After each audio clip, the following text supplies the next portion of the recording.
Hello दोस्तों, आज हम लोग पढ़ेंगे व्रत से संबंधित जो बेसिक जानकारियां होती हैं उससे संबंधित हमें जानकारी, छोटी छोटी बारीक सी जानकारियों को जरूर ध्यान में रखना चाहिए, जिससे कि हम कोई भी एग्जाम देते हैं उसमें उन सारी जो छोटी छोटी चीजें, पॉइंट्स हैं, उनकी जरूरत पड़ती है, या किसी क्लास को पढ़ा रहे हैं तो भी हमें बारीक चीजों की जानकारी अवश्य होनी चाहिए।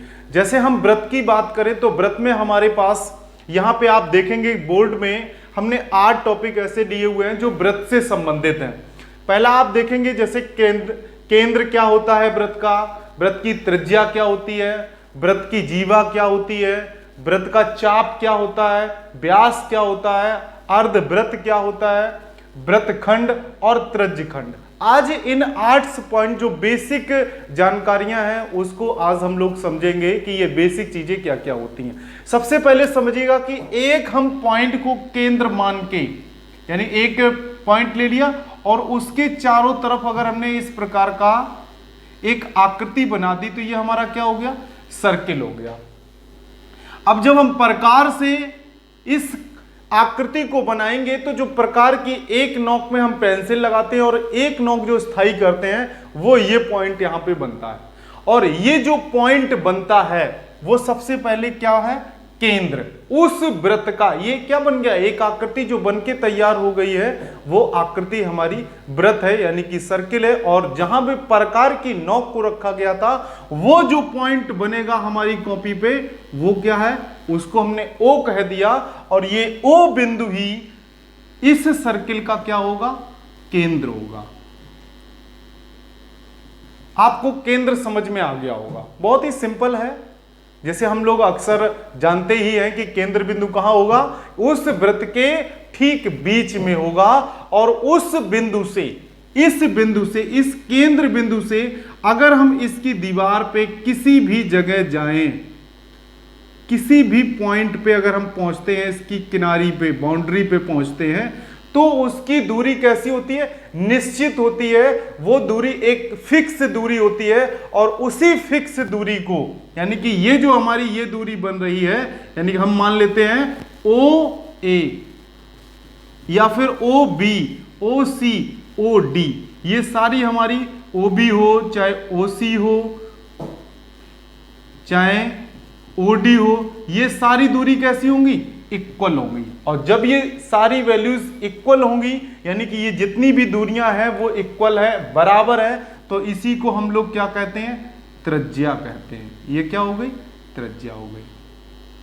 तो यहां पे अगर हम देखें तो हमारा केंद्र बिंदु क्या है, त्रिज्या हम कोई भी मान लें, ओ ए मान लें, ओ बी मान लें, ओ सी मान लें और ओ डी, यानी कि केंद्र बिंदु से अगर हम उस वृत्त की जो किनारी बाउंड्री लाइन होती है उस पर कोई भी हम पॉइंट अगर ले लेते हैं तो वो हमारी क्या होगी, त्रिज्या होगी। और त्रिज्या को इंग्लिश में रेडियस बोला जाता है, इसलिए इसे आर से रिप्रेजेंट भी करते हैं। तो ये क्या हो गया, हमारा आर हो गया। ठीक है, इतना आपको समझ में आया होगा इस वृत्त से। अब आगे समझिएगा, अगला जो बिंदु है वो क्या है, थर्ड पॉइंट है हमारा। ये देखिए यहां से यहां तक इसको हमने मिला दिया, ये हमारा क्या है, ओ ए हमारी त्रिज्या होगी और इसे आर से लिखेंगे। अब इस त्रिज्या को, यानी कि इस बिंदु से, बिंदु ए से बिंदु बी तक केंद्र से होके मिलाने पे, केंद्र से होके इस प्रकार से अगर हम मिला देते हो तो हमें ये कौन सा बिंदु था, बी। ए और बी, यानी ए से बी तक, लेकिन वो कहां से होके जाना चाहिए, केंद्र से होकर जाना चाहिए। वो हमारा क्या होता है, व्यास होता है, यानी ए बी हमारा क्या हो गया, व्यास। और जो व्यास होता है वो त्रिज्या से कैसा होता है, 2 गुना होता है। यानी कि व्यास बराबर होता है, व्यास जो होगा वो हमारा त्रिज्या का कैसा होगा, 2 गुना होगा। इस चीज को भी आप नोट कर सकते हैं कि व्यास जो है वो हमारा त्रिज्या का 2 गुना होता है। अब आइए आगे, आगे जीवा क्या होती है, कॉर्ड क्या होती है। जीवा जो होती है, अगर हम कोई भी 2 बिंदु ले लेते हैं, एक बिंदु हमने ए ले लिया और एक बिंदु हमने क्या ले लिया, बी ले लिया, ये हमारे किसके पैरेलल है, जो हमारा व्यास है उसके समांतर है। ये देखिए ए बी हो सकता है, यहां पे हम ले लें सी डी हो सकता है। इस प्रकार से हम जीवा को खींच सकते हैं। और अगर वृत्त में बात की जाए, मोस्ट इंपॉर्टेंट नोट है ये कि जो जीवा की अधिकतम लंबाई, यानी कि अधिकतम जीवा कितनी बड़ी हो सकती है, एक व्यास के बराबर हो सकती है। तो ये हम सीधे से कह सकते हैं कि व्यास ही जो हमारा है वो सबसे बड़ी जीवा होती है। सबसे बड़ी जीवा क्या होगी? अगर हम ये देखें तो यहाँ ए बी क्या है? जीवा है। सी डी क्या है? जीवा है। और हम इस तरफ भी देख सकते हैं, ये सारी क्या है? जीवाएं हैं। ऐसे भी खींच सकते हैं। लेकिन जो सबसे बड़ी जीवा हमारी क्या होगी? वो ए बी होगी, जो एक तरीके से उस वृत्त का व्यास हो सकती है, व्यास होती है। ए बी क्या है? उस वृत्त का व्यास है। और सबसे बड़ी जीवा हमारी क्या होती है? व्यास होती है। तो यहां पे हम देखेंगे हमारा ए बी है, इसको हम दूसरे पॉइंट दे देते हैं। देखिए A B C D E F, तो हमारा सी डी ई एफ। और एक प्रकार से अगर हम देखें तो हमारा ए बी भी क्या होती है? जीवा होती है, जो उस वृत्त की सबसे बड़ी जीवा कौन सी होगी? उस वृत्त का व्यास होता है। तो ये आपको एक पॉइंट यहां से पता चल गया कि ए बी यहां पे व्यास, एक प्रकार का जो व्यास होता है वो सबसे बड़ी जीवा होती है। अब आइए चाप की बात करते हैं। कॉर्ड क्या होता है, चाप क्या होती है, आर्क, आर्क के बारे में समझते हैं। देखिए हमने कोई एक सर्किल लिया हुआ है, ये देखिए सर्किल, ये इसका बिंदु O है, और इसमें हमने कोई भी चाप ले लिया। मान लेते हैं ये हमारा क्या है? ए बी है, ए बी है, ये क्या है? व्यास है। और यहां पे हमने कोई एक सी और डी ले लिया, ये दो बिंदु ले लिए, दो बिंदु ले लिए, ये क्या है? चाप हो गया। हम इस वृत्त के चारों तरफ कहीं भी चाप को ले सकते हैं। अगर हम इसको मिला दें इस प्रकार से, तो हमारा ये क्या बन जाएगा? सी डी, यानी कि अगर हम यहां देखें तो सी डी हमारा क्या है? चाप है। और हम बिंदु कोई यहां पे ले लें, अगर ई एफ ले लें, तो ये भी क्या है? हमारा एक चाप होगा। ई एफ भी हमारा चाप होगा। तो इतना आपको समझ में आ गया होगा। अगली बात करते हैं, अर्धवृत्त की बात करते हैं। अर्धवृत्त को आप समझिएगा कि अर्धवृत्त क्या होता है कि हमने एक सर्किल लिया हुआ है। देखिए इस प्रकार का सर्किल लिया हुआ है, ये देखिए हमारा सर्किल है, और उस सर्किल में केंद्र बिंदु हमारा O है। हमने एक बिंदु A ले लिया और B मिला लिया, B ले लिया, और इनको केंद्र से होके कुछ इस प्रकार से हमने मिला दिया। अब अगर हम यहां पे देखें तो हमें A से हम इस तरफ चलते हैं, यहां से यहां तक हमने यहां ले लिया C, तो A C D O, ये पूरा क्या हो गया? A C D A C B, sorry A C B, ये हमारा क्या हो गया? अर्धवृत्त हो गया। O ले लीजिए, इस प्रकार से हम देखें। और अगर हम इस तरफ चलें D की तरफ, तो A D B O, यानी कि A D B O, तो ये हमारे क्या हो गए? दो अर्धवृत्त हो गए। यानी कि हमारा जो व्यास होता है वो हमारे वृत्त को दो समान भागों में क्या करता है? उसको आधा कर देता है। यानी कि हमारा एक वृत्त जो है वो व्यास दो भागों में उसको डिवाइड कर देता, दो अर्धवृत्त का निर्माण कर देता। अगर हम यहां से देखें तो एक ये ऊपर भाग हो गया अर्धवृत्त का, और एक अर्धवृत्त हमारा नीचे हो गया। अब अगला पॉइंट है यहां पे वृत्तखंड। देखिएगा हमने एक वृत्त को ले लिया है, चलिए यही वृत्त है हमारा, ये देखिए ए बी एक ये वृत्त है, और इस वृत्त में हम वृत्तखंड की बात करते हैं। हमने एक पॉइंट यहां ले लिया C और एक ले लिया यहां पे D, इस पॉइंट की हम बात करते हैं, ठीक है। तो अगर हम इसको देखें तो ये जो भाग है हमारा, ये, चलिए हम इसको थोड़ा बड़ा बनाते हैं, फिर आप समझिएगा इसको। देखिए ये हमारा एक वृत्त है, केंद्र बिंदु इसका क्या है? O है, और एक बिंदु हमारा क्या है? B है, एक बिंदु कौन सा है? A है। हमने इसको मिला दिया, ये हमारा व्यास हो गया। इसके बाद यहां पे हमने एक C और D ले लिया। क्या ले लिया? बिंदु C और D ले लिए बिंदु। ये जो हमारा खंड है, ये खंड, ये क्या होगा? एक वृत्तखंड है जिसको लघु वृत्तखंड बोला जाता है। लघु वृत्तखंड, ये हमारा छोटा सा वृत्तखंड हो गया। इसके बाद में अगर हम देखें तो इसके ऊपर का ये जितना भी भाग है, ये भाग देखेंगे, ये पूरा भाग, ये क्या होगा? दीर्घ वृत्तखंड हो गया। तो वृत्तखंड कितने टाइप्स के हो गए? 2 प्रकार के वृत्तखंड हो गए। तो जब कोई हम वृत्त पे एक जीवा लेते हैं और उस जीवा से बनने वाला जो क्षेत्र होता है, अगर वो छोटा क्षेत्र बनता है तो वो क्या होगा? लघु दीर्घ खंड वृत्तखंड कहलाएगा, और जो बड़ा होगा वो दीर्घ वृत्तखंड कहलाता है। तो आपको यहां से वृत्तखंड के बारे में समझ में आया होगा कि वृत्तखंड क्या होते हैं। अगर हम कोई वृत्त लेते हैं, उस वृत्त में, फिर से समझिए, एक हमने वृत्त लिया हुआ है, ये देखिए एक वृत्त लिया हुआ है, उस वृत्तखंड में हम एक जीवा ले लेते हैं। ये हमारा केंद्र है, ये हमने जीवा ले ली, कौन सी ले ली? A B. तो ये वाला जो भाग हमारा छोटा भाग है वो क्या होगा? लघु दीर्घ खंड हो गया, इसको बोलेंगे लघु दीर्घ खंड। और जो इसके बाद ये जो पूरा भाग बचा हुआ है उसको हम दीर्घ वृत्तखंड बोलेंगे।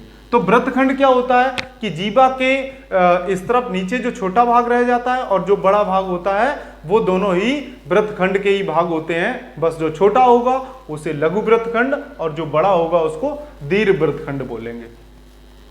अब देखिए तृज्य खंड की बात आती है, समझिएगा तृज्य खंड क्या होता है।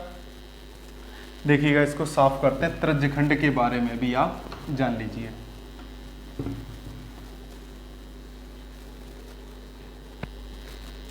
तृज्य खंड, हमने एक ये वृत्त लिया हुआ है, ठीक है, ये हमारा एक सर्किल है। देखिएगा, अब इस सर्किल में हमने इसको यहां से यहां तक मिला दिया, यानी कि ये क्या है? हमारी जीवा हो गई। अब हम कोई 2 बिंदु लेते हैं, इस पे एक चाप के रूप में हमने ये 2 बिंदु ले लिए और इसको हमने किससे मिला दिया? केंद्र से मिलाना है। किससे मिलाना है? ये कंपलसरी है कि आपको कहां उसको मिलाना है? केंद्र से मिलाना है, जिससे ये हमारी क्या है? ये भी आर है, ये भी आर होगी, ये भी आर है और ये भी आर, यानी कि सारी क्या है? त्रिज्याएं। ये जो भाग बनता है ये क्या है? एक सी डी हमारा क्या है? चाप है, यानी कि यहां हमने चाप की बात की है, चाप है। अब यहां पे जो ये खंड बनता है, ये वाला, ये पूरा, ये क्या है? यही तृज्य खंड है। ये क्या है? तृज्य खंड है। इस तृज्य खंड का क्षेत्रफल भी निकाला जाता है, θ/360 πr² थीटा करके निकाला जाता है, इसका फॉर्मूला है। तो ये हमारा भाग क्या होगा? तृज्य खंड होगा। इतना आपको समझ में आया होगा कि वृत्तखंड क्या होता है और तृज्य खंड क्या होता है। ठीक है, ये हमारा क्या है? तृज्य खंड। इसको किसी भी प्रकार से आप बना सकते हैं, कोई पॉइंट यहां पे ले सकते हैं, इसकी जगह इसको इस प्रकार से मिलाएंगे तो ये पूरा भाग हो जाएगा। ये क्या होगा? तृज्य खंड हो जाएगा। और हमें याद रखना है कि ये पॉइंट हमारा कहां पे होना चाहिए? तृज्य खंड बनने के लिए केंद्र पे होना निश्चित है। अब चलिए एक चीज और समझ लीजिए, इसी से संबंधित है। आपको यहां पे देखिए, यहां पे आपको चीजें समझ में आ गई होंगी कि केंद्र क्या है। फिर से एक बार रिवाइज कर लेते हैं। देखिए, सर्किल बना लेते हैं, इसके बाद समझिए। ये जो बिंदु होता है, जब हम प्रकार की सहायता से एक वृत्त को बनाते हैं तो ये बिंदु हमारा क्या है? केंद्र हो गया।